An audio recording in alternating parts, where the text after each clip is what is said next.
अस्सलाम वालेकुम ख़वातीनो हज़रात, एक मरतबा फिर हाज़िर। अच्छा, मैं आप लोगों को सीमा की एक वीडियो दिखाना चाहता हूँ। सीमा हिंदुस्तानी को कह रही है कि, बल्कि मैं पहले आप लोग इसके थंबनेल देखिए, ये इसके थंबनेल देखिए।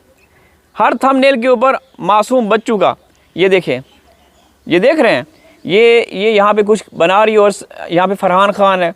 नीचे जाएं तो यहाँ भी इसने ये तस्वीरें बच्चों की लगाई हुई हैं, और नीचे जाएं तो यहाँ भी इसने बच्चों की तस्वीरें लगाई हुई हैं। अच्छा, अब ये सुन भी लें, ये क्या कर रही है। ग्राम का तो मुझे नहीं, उसने मुझे वो काम करते नहीं देखा होगा जो मैं आज इनके वो इतने। आप लोगों ने सीमा को आज जो करेगी ना, आप लोगों ने इससे पहले कभी नहीं देखा सीमा को। आज जो काम करने जा रही है, स्पेशल काम है, ये सुनिए, फिर चर्चा करते हैं। तो आज पड़ रही है बहुत जोर शोर से बारिश। आज का व्लॉग बहुत ही अलग होने वाला है, क्योंकि आज तक आपने मुझे वो काम करते नहीं देखा होगा जो मैं आज करने वाली हूँ। जल्दी जल्दी से मैं मसाले भर लूं और कुछ हमने आज अलग कर। यार दोस्तों, इतना भी कोई संतुष्ट बेगैरत होता है? कसूर इस औरत का नहीं, इस औरत का कोई कसूर नहीं दोस्तों। इसको हम बुरा भला कहते रहते हैं, गुस्से में आते हैं, क्योंकि ये औरत बच्चों को लेकर गई। ये कसूर है जो ये इसने बच्चों को किडनैप करके वहाँ ले गई, या इसने हैदर भाई की मेहनत की कमाई से बनाया हुआ वो आशियाना, वो घराना, वो जो एक ख्वाब होता है, घर, इसने बनाया हुआ अय्याशी की खातिर, या जो भी उसको, जो उसके आका थे, जो हैंडलर थे, जिन्होंने इसको बोला कि तुम ये भी बेचो, वो बेच के चली गई। ये कसूर है। वो दुबई गई, दुबई से आगे नेपाल गई, नेपाल से आगे गैर कानूनी रूप से आपके देश में घुसी। ये कसूर है उसका। उसको पता है कि मैंने जो गुनाह किया है, जो मैंने कसूर किया, इसकी सज़ा मुझे क्या मिलेगी। लेकिन आगे जिन्होंने इसकी जांच करनी थी, इसको गिरफ़्तार करना था, इसको काल कोठरी में डालना था, उन्होंने इसको सुरक्षा का छाता दे दिया कि नहीं, तुमने इसके नीचे रहना है और हम इसकी सुरक्षा करेंगे। वो कसूरवार हैं, वो कसूरवार हैं। उन लीडर्स को जिनको हर रोज़ पल पल की रिपोर्ट्स भेजी जाती हैं कि आज सीमा यहाँ गई, आज वहाँ गई, आज सीमा का व्लॉग आया, उसमें सीमा ने ये बोला, वो बोला। ये लोग दर हकीकत कसूरवार हैं, या जिन्होंने सीमा को अपने घर में शरण पनाह दी हुई है, ये कसूरवार हैं। सीमा का कसूर मैंने बता दिया, उसका कसूर था, उसको पता था कि मेरी जो सज़ा है वो बहुत ही गंभीर किस्म की, खौफनाक किस्म की सज़ा है, ठीक है ना। लेकिन एक सोची समझी साजिश के तहत, प्लानिंग के तहत जब आप किसी को बुलाओ और फिर आगे उसको सुरक्षा दो, तो फिर कसूरवार किसका होगा? कसूरवार कौन होगा? समझ रहे ना। अच्छा, यहाँ पे देखिए दोस्तों, मतलब मोमिन मलिक साहब की कम्युनिटियाँ जो वो लगाते रहे, वो भी बेकार गई। वो आते हैं, एक वीडियो बनाते हैं, वो इतने नाउम्मीद, मायूस होकर उनको कम्युनिटी लगानी पड़ती है, लिखना पड़ता है कि योगी जी कम अज़ कम इसकी चार्जशीट तो पेश करवा दो। वो अजीम शख्सियत अदर नहीं है मोमिन मलिक। मोमिन मलिक से बड़ा कोई वो नहीं है हमारी नज़र में, भारत में कोई नहीं है, ठीक है ना। आपकी नज़र में होगा कि सीमा सबसे है, मोदी जोगी का तो कोई वो नहीं है, वो तो आपके हिंदुस्तान के लोग कह रहे हैं, ठीक है ना।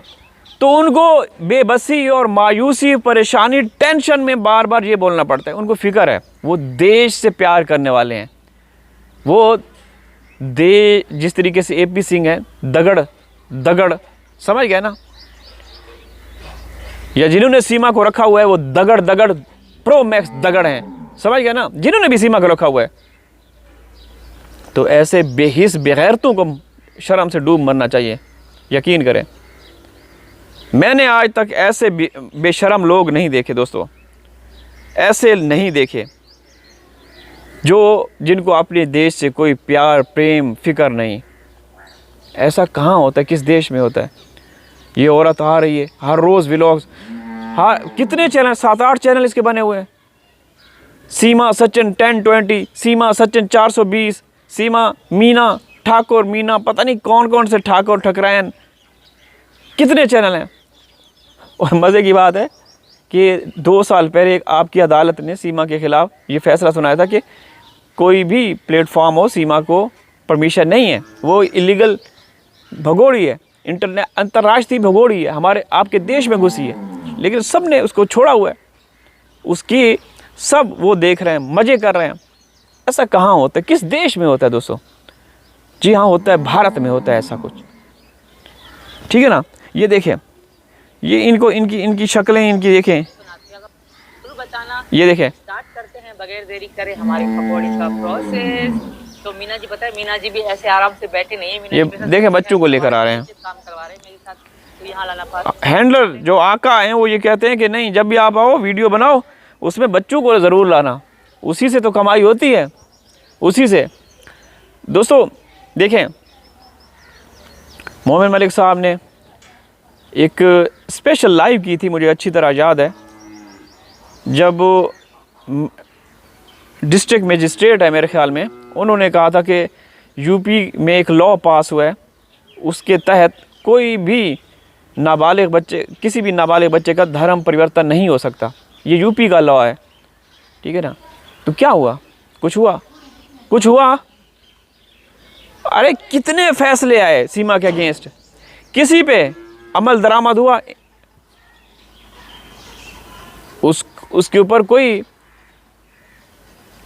वो कानून या जो भी आदेश फरमान है वो नाफिजुल अमल हुआ? नहीं हुआ भाई। सीमा, मैं फिर कहूँगा, जब तक सीमा के ऊपर ताकतवर लोगों का साया है, छाता है ना, तो कोई भी उसका बाल बांका नहीं कर सकता। हम पाकिस्तानी कोई भी नहीं चाहते कि सीमा पाकिस्तान वापस आए।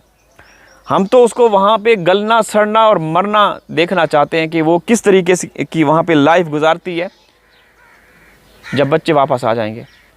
वो जेल जाए, हमारी तो दुआएं हैं कि वो जेल जाए, क्योंकि मोमिन मलिक साहब ने हिंदुस्तान के कानून की तशरीह की थी कि अगर कोई इलीगल भगोड़ी या जो भी घुसपैठी है, अगर वो कानून के शिकंजे में आ जाती है, जेल चली जाती है, तो अगर उसके पास बच्चे हैं तो वो बच्चे ऑटोमेटिकली उस देश को सौंप दिए जाएंगे।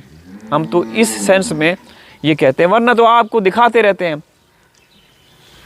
वो पंखा याद है ना आप लोगों को, मेड इन पाकिस्तान, उस पंखे ने क्या क्या नहीं किया, क्या क्या नहीं किया, याद है ना सबको? याद होगा।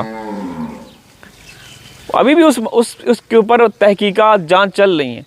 अगर कुछ नहीं हो रहा ना, तो आपकी भाभी भारत के विकास की चाबी, मोदी और योगी के ख़जाने की चाबी के ऊपर कुछ नहीं हो रहा, कोई जांच वांच नहीं है।